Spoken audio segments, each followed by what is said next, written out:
Happy 2018, Earth and Internet. Hello. Mike Erre here. Andy Bear here. We're coming at you from the Vox World headquarters in San Juan, suburban Columbus. Wow. San Juan, Columbus. Yes. St. John, Columbus. So we have a St. John's Arena.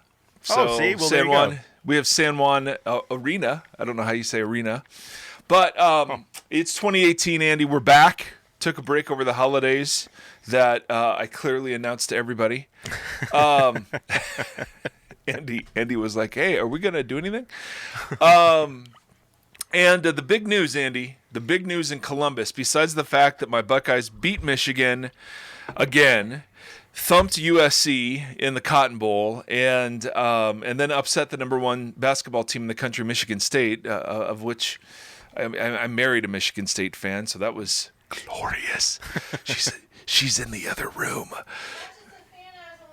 She's an alumni, she announces. Okay. So the big news, I mean, that's a lot of news, but the big news today, Andy Bear, is that for the first time in 2 weeks, our temperature is 33 degrees, 1 degree above freezing. It has been, Andy, it has been awful. It has been horrific. I thought I knew what cold was. I thought I had memories of what cold was like.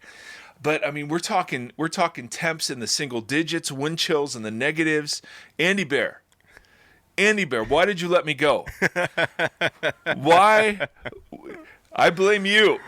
Okay. Why did you not tell me of this? Why did you not tell me? And I have friends, one in particular in Columbus, who said to me with a straight face, yeah, it doesn't get super cold and it never snows. And it's all, I mean, we've had snow for 2 weeks.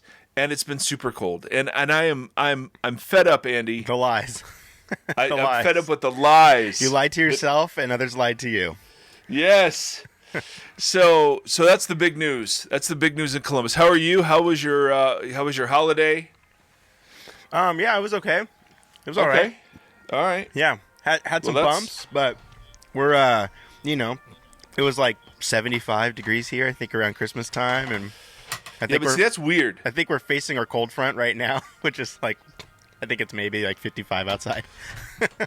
Oh my good Lord. Yeah. So yeah, poor guy. I'm sorry about the bumps. One of those is that your kitchen is temporarily in your garage. Yes. One of the many appliance failures. See, we had multiple single appliances going down, dryer, fridge, and then the whole kitchen decided to go down with a leak, and so half of it got ripped out, and we had to move. Kind of build a glamping kitchen inside of our garage now here, so it's yeah. So if you think you have it bad out there, internet, let Andy tell you. Yeah, try living with the family on a 2-burner camping stove and see how that goes. The only thing I have that comes close to that is we can no longer leave beverages sitting out in the garage because they freeze and explode. Yeah. I'd forgotten about that little tidbit. So what do you have to do? You just put them in the fridge because the fridge normalizes the temperature? The fridge, they freeze in the fridge. Oh, okay. So I had a bottle of, or a can of Diet Pepsi, caffeine-free, aspartame-free, by the way. Still Pepsi. Explode. I know, not good, but explode in our refrigerator because the refrigerator got, I don't know, froze up or did whatever. I mean, this is, Andy, people are not meant for this, right? What? I guess not. So Oprah's going to run for president now. Oh, so yeah. very, very excited about that. Wait, did she actually night. say in her speech that she would, or was it? I missed the speech. I caught a snippet of it. Oh, I think it's more the reaction of people to it. Got it. And other people in Oprah's circle saying she'd be open to it. That all of a sudden, are like, and I had a buddy who lives here named Matt. He had a really interesting take on the whole. One of the consequences of Donald Trump's presidency is now that we'll never have just a pure kind of career politician ever be president again. So now we'll bounce back and forth between just celebrities, because celebrity is, of course, the new kind of social currency. Yeah. And so Trump, now that Trump has kind of broken that border, you're not surprising people like The Rock, Oprah. But or do we blame Arnie for that though? Because I mean, technically, obviously presidency. Obviously, it's the first president. But was there? Yeah, but you had Reagan. Yeah. Reagan really would have been the first. Yeah. So he was true. old school Hollywood. Old school, yeah. Right. But now, new school Hollywood versus old school Hollywood is night and day. But even Reagan, went through legislature, governorship, and then the nomination. Right. Whereas Trump just said, I'm going to run for president. Right. Yep. And Oprah could do it and win because of the anti-Trump sentiment that's coming. Right. Or that's here or whatever. Yeah. So it's just a fascinating little deal at the Golden Globes. It's so interesting, Andy Bear. So got a couple things for us to digest that I've been saving up. Wow. From the end of the year. One of them, you guys had some big time fires. And I mean, it was actually quite nasty. I mean, I can't imagine the smoke, the pollution, the real-time fires. Yeah. Big time. Saying, figurative. No, fires. Our fire season was unbelievable. I mean, what was it? The San Francisco or the the Santa Barbara one is now like the second biggest fire in California history, I guess. Right. Now. Yeah. Right.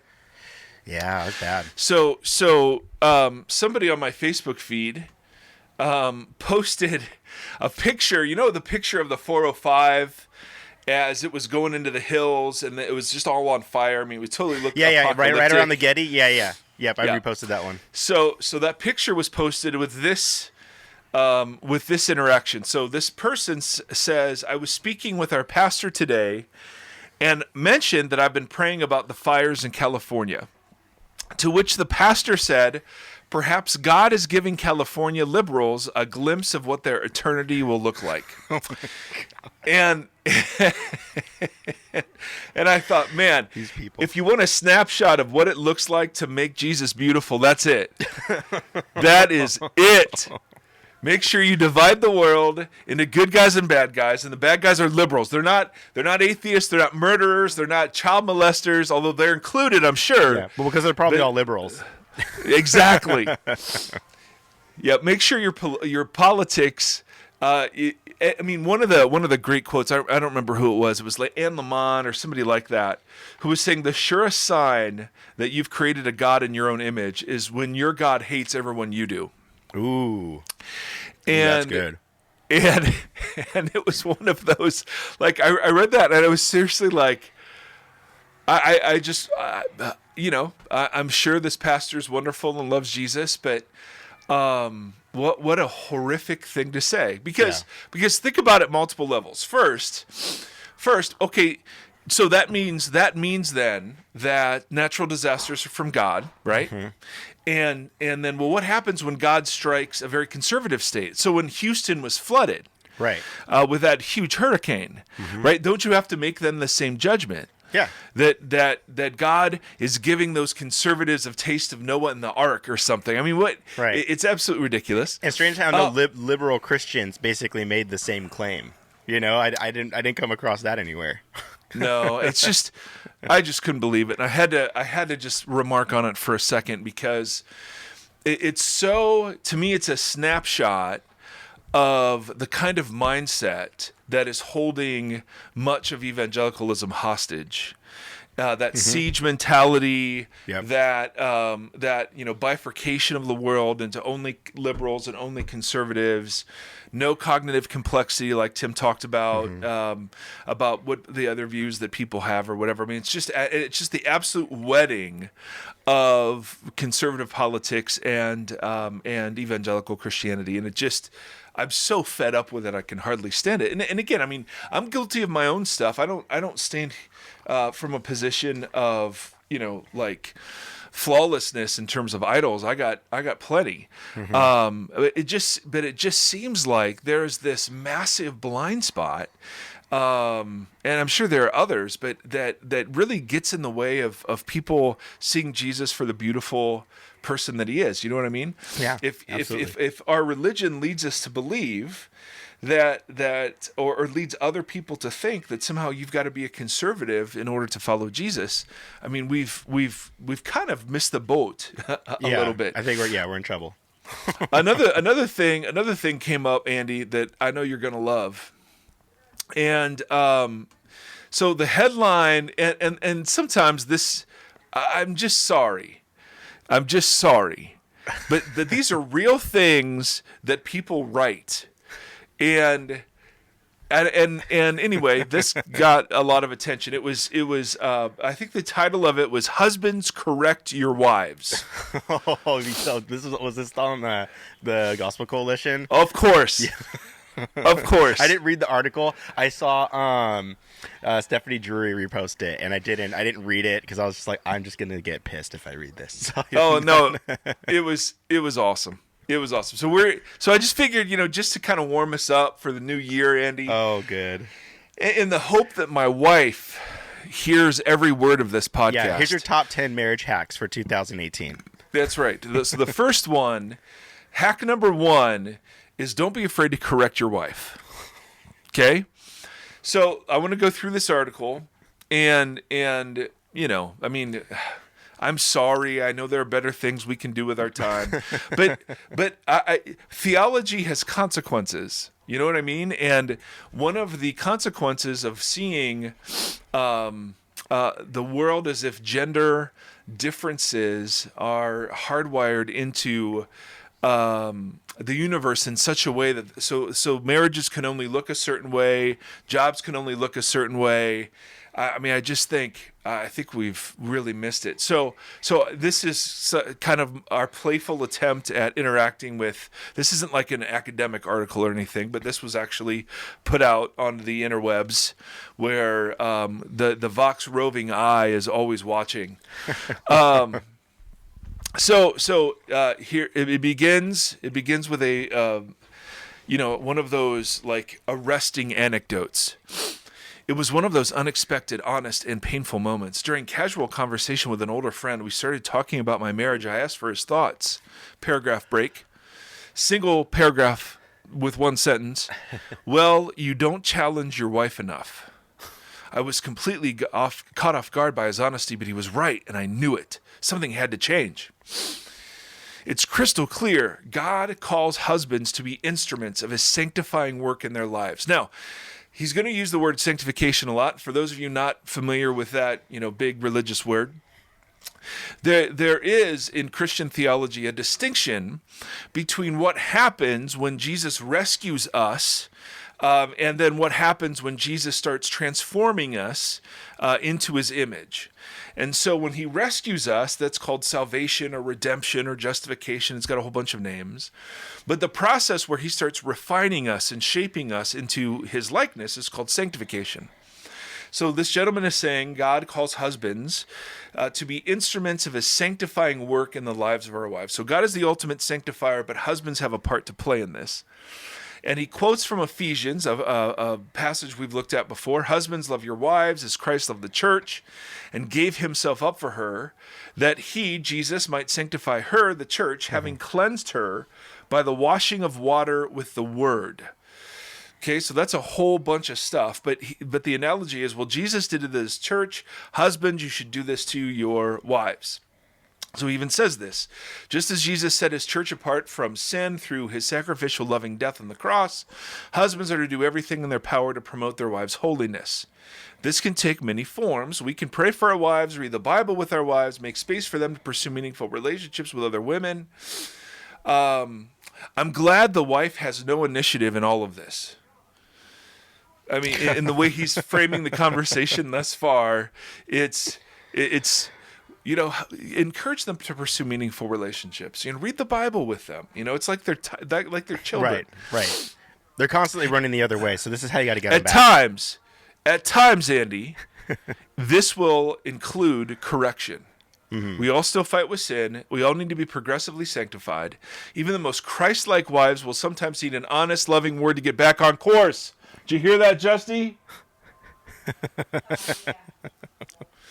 By virtue of the closeness we share with our wives, husbands are uniquely positioned by God to play this role. This is much easier to do in theory than in practice. Ooh. Duh. No Duh. kidding. No kidding. No kidding. All right, so then he says husbands will make mistakes in one of two directions. First direction is that we'll be angry. So some of you, perhaps aided by your upbringing and temperament, count it all joy to correct others. You may feel like it's your obligation. I remember one guy who, under the umbrella of headship and submission, was routinely giving his wife correction laced with frustration. He was in violation of Paul's command, husbands, love your wives and do not be harsh with them. When we behave like this, we're executing wrath on our wives that Jesus has already absorbed. Even when we're right about the need for correction, we're often wrong in its application. So one danger is on the anger side, the active side. The other one is passivity, and this is you, Andy. More common in our day is the tendency for Christian husbands to remain silent, like I did. Timid guys have the reasons too. If you were raised in a home where you felt pressure to be perfect, to learn to appease an angry parent, silence is one natural response. If your wife struggles with listening, this may also tempt you to be quiet. You hearing this? My wife's in the other room. And she's listening. Or maybe, oh, did you hear that? Yeah. Dang. She doesn't sound happy. Or maybe you feel that challenging your wife would just add another burden to her plate. Silent types appear much nicer than their critical counterparts. But timid husbands are motivated not by their wives' holiness or God's glory, but by preserving their own kingdom, a kingdom where peace, however false, reigns. So, and then he talks about how, you can waffle between these two approaches. Paul shows us, he's back to the article, Paul shows us what marriage is all about. Man shall leave his father and mother, hold fast to his wife, two will become one flesh. The mystery is profound. I'm saying that it refers to Christ and the church. So marriage, and we've talked about this before, is a picture of the gospel. So our one flesh marriages point beyond themselves to the relationship that Christ has with us, his church. The gospel in our marriages should illustrate each other. In fact, the way we treat our wives reveals what we believe about the gospel. If we find ourselves correcting with anger, it shows we haven't truly internalized the massive grace we've received. On the other hand, if we stay silent, it shows we really don't believe that God rescued us to make us holy. Those are the only two outcomes, by the way. So he gives us four practical principles. Some of you may be thinking, I'm feeling convicted, but how do I do this? Repent, learn when to speak, consider your timing. He says, recently I challenged my wife when I was angry, and it showed, tempting her to respond defensively. Oh, really? Be a student. And like us, one day our wives will meet Jesus and be perfect without spot or wrinkle or any such thing, holy and without blemish. But until that day, until death do us part, husbands have the staggering privilege of getting our wives ready for Jesus, their true husband. All right, so, Andy Bear, I think that this article is more for you than for anybody. Mike, I am convicted. What do I do? Yes, what do I do? Well, Andy, no. So a couple of thoughts. So this comes out of obviously and we've used these words before. So he comes out of a very complementarian view of male-female relationships. Mm-hmm. Notice there's utterly no room for the wife to correct the husband, at least in this article, which seems absolutely ridiculous. I think it hints at it, but it's not. It's like, become a student and learn to listen better and know when to not make her defensive. How do you do that without listening and letting them correct you? Like that's right. There's like instructions here that okay, go on.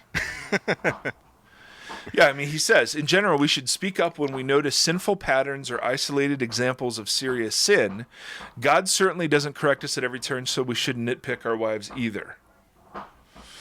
So, yep. So all that is to say, I think, yes, the door is open, but it's never explicitly given permission. Right.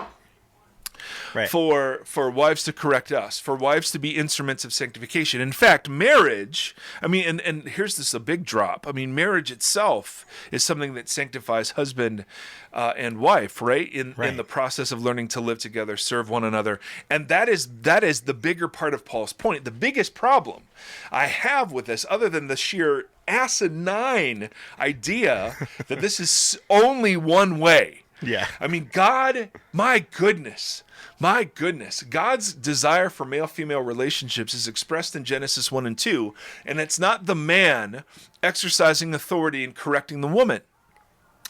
And we've talked about this, so I won't go on a rant at this point. But it's just fascinating. This theology has massive consequences. How easily could this freaking be abused? Oh, yeah. Right? It's my job before Christ to present you to Christ ready for Him.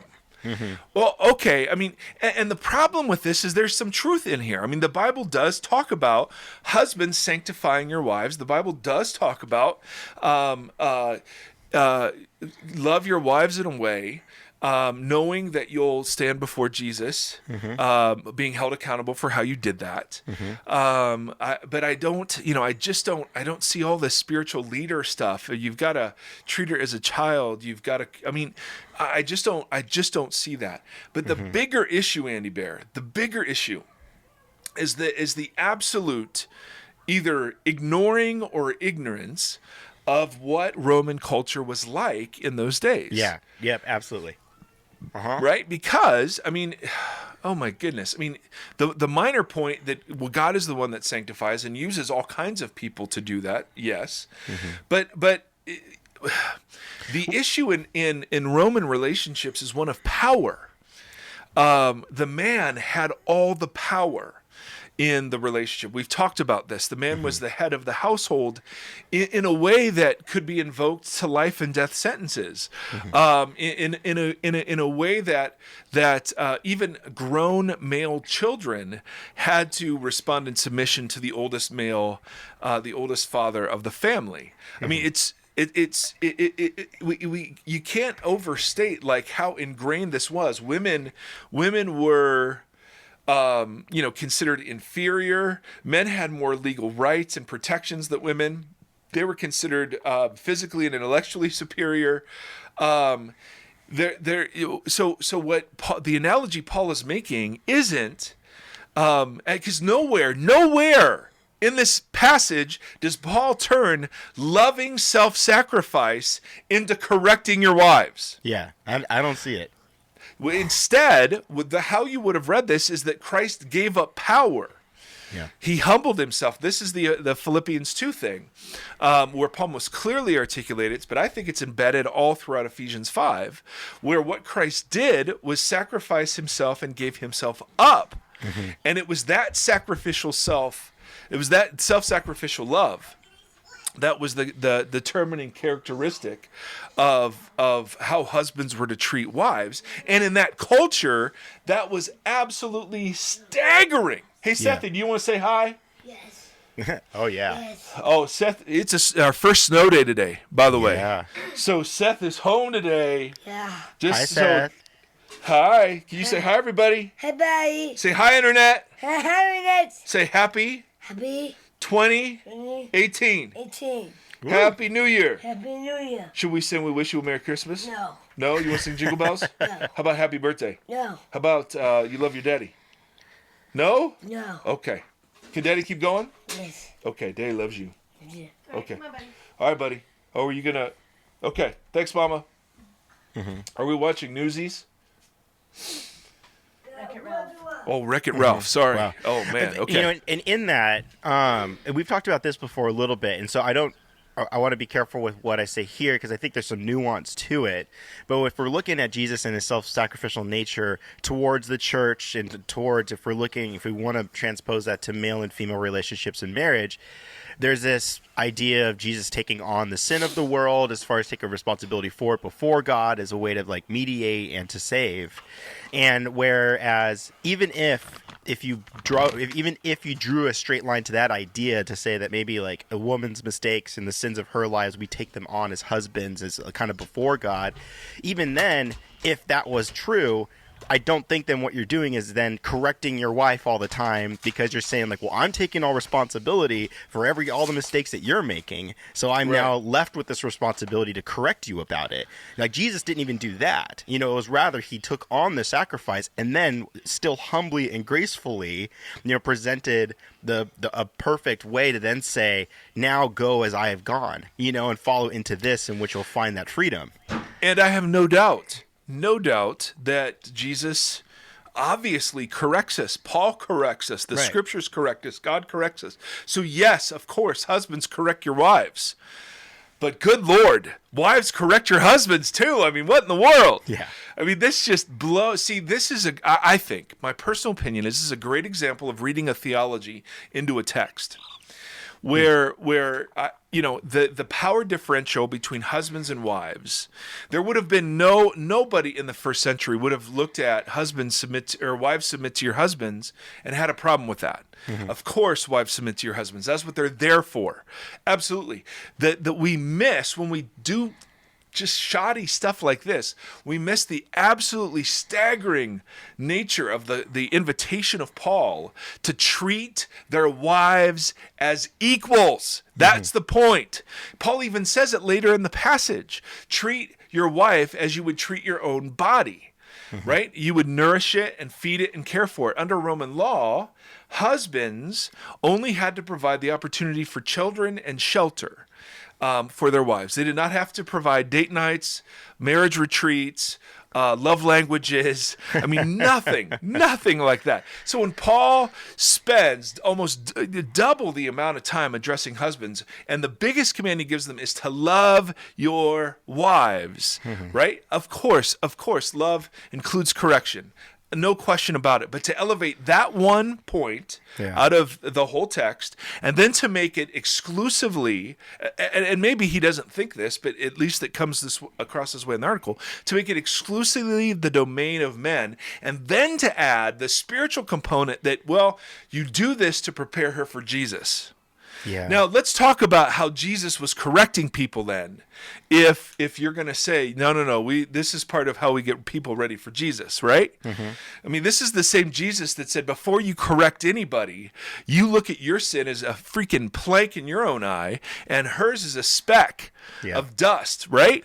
This is the Jesus that talks about, do not condemn or you will be condemned, right? I mean, so I think, wow, what a crazy piece of work. I'm sure this is a fine person who loves Jesus and loves his wife and loves the scriptures, but I think theology like this has consequences. And in where our world is waking up to the tremendous upheaval of the power differential between men and women in Hollywood, men and women in business, men and women in the church. I mean, this stuff is so freaking tone deaf, I can hardly stand it, let alone it doesn't present accurately what I think the real issue Paul is speaking at. He's not talking about husbands correct your wives. He's talking about husbands treat them as equals. Yeah. And that's not even addressed in here. Yeah. So anyway, I get fussy, and I've got better things to do in my life. But it's one of those things where, if we're not careful, this stuff not only hurts Christian marriages, but it so compromises our witness to the world. Yeah.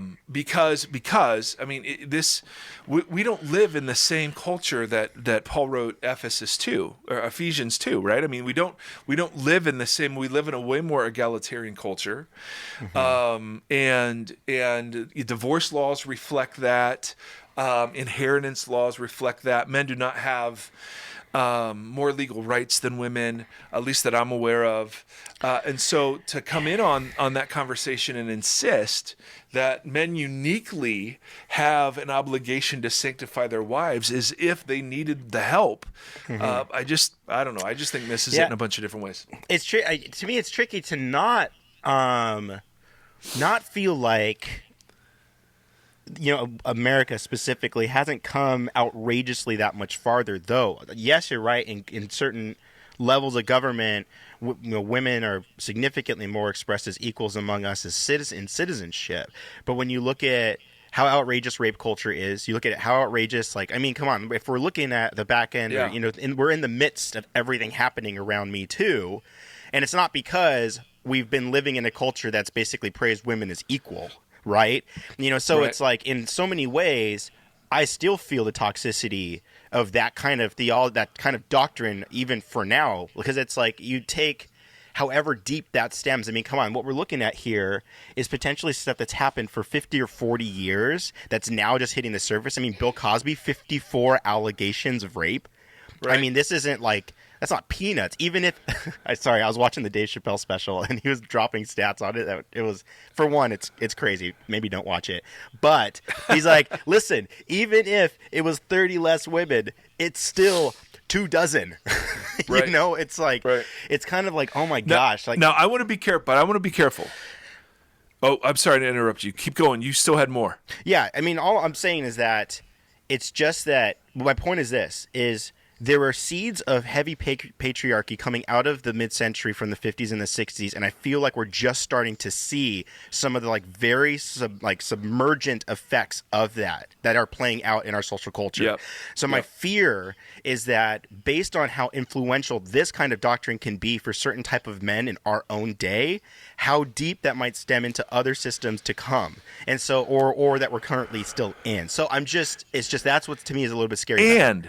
And how much has been displayed in the church about sexual assault, Yeah. rape culture, purity culture.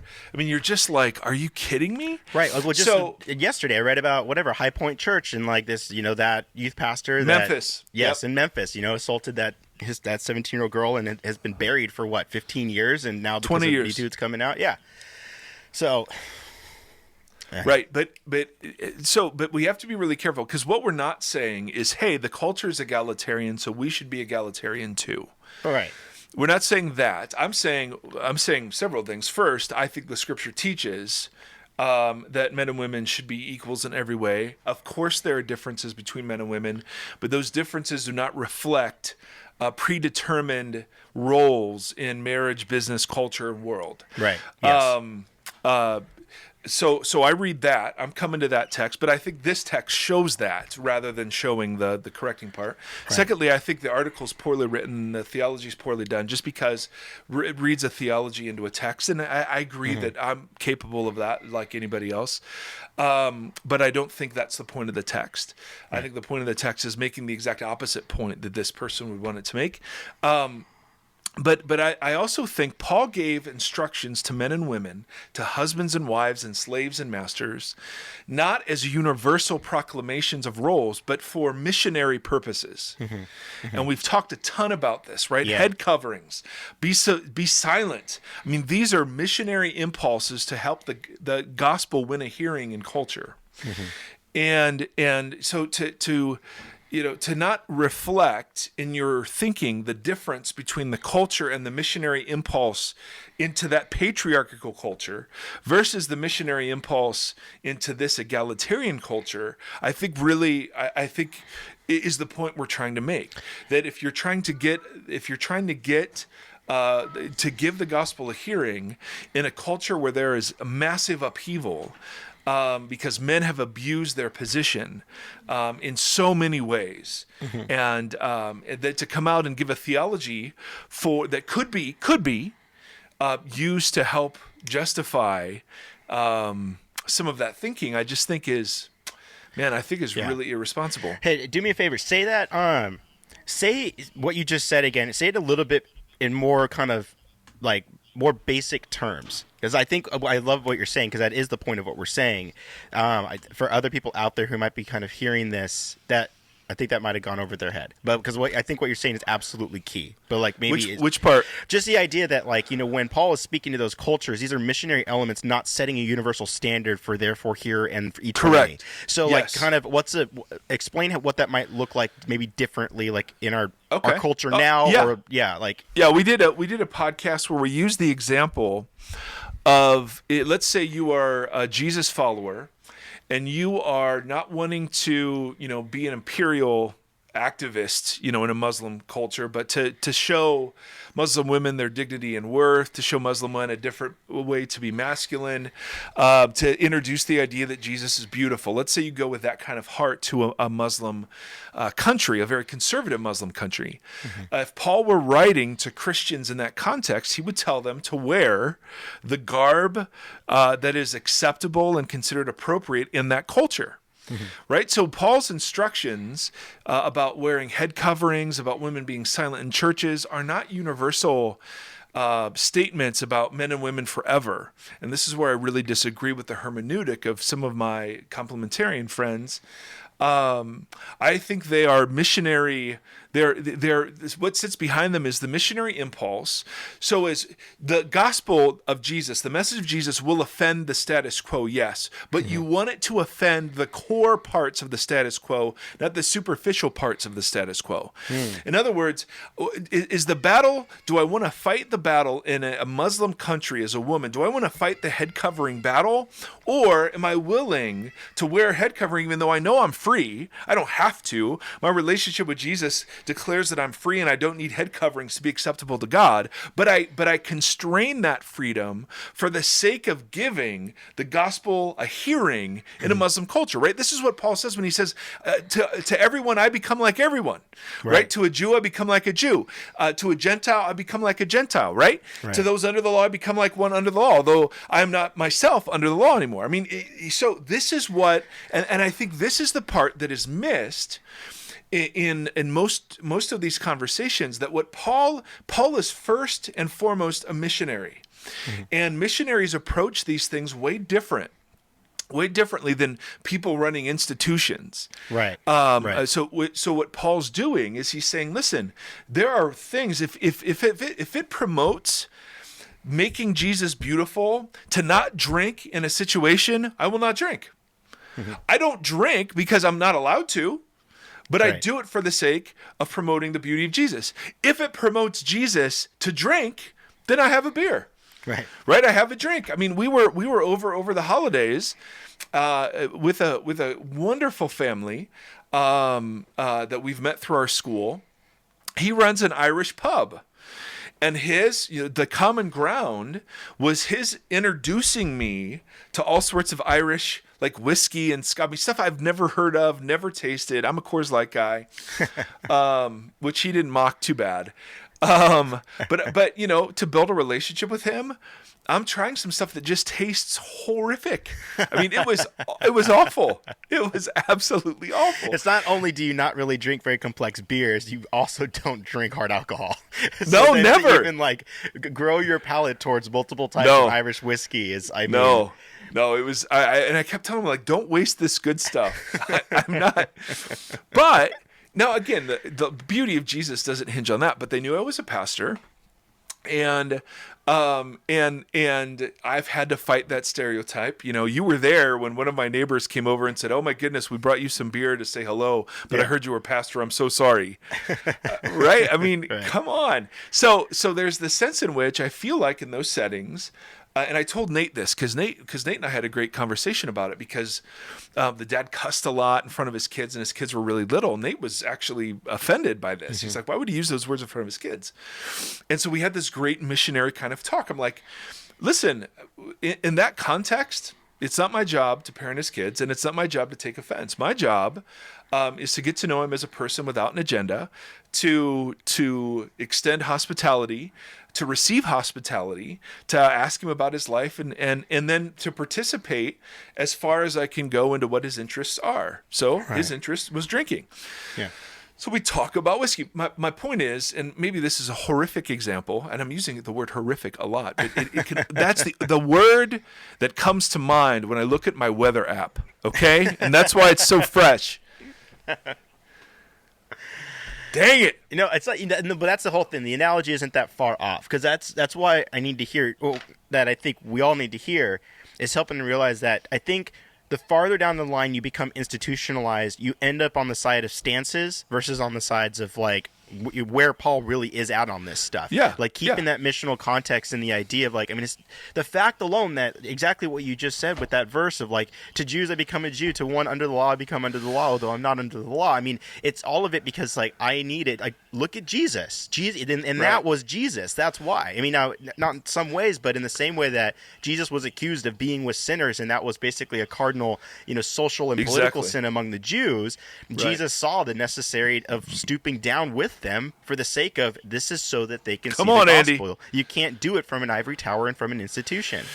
But learning how to walk in that and being able to walk in that, I mean, obviously that's significantly more challenging. It's way easier to stand by your tribe, be all in on your identity, and then basically, criticize everybody else because someone else accepts your view and you'd rather just hang out with them anyways. Right. And that's the poison, I think, of where our culture is at. And I think it is some of the dangers of exactly what we're talking about with this other article. So one last thing. So when Paul is giving instructions to wives and husbands and children and fathers and slaves, he's echoing a convention that was very Greek, right? So Aristotle taught that a running household was in miniature what should run like a country, like the state, he would call it.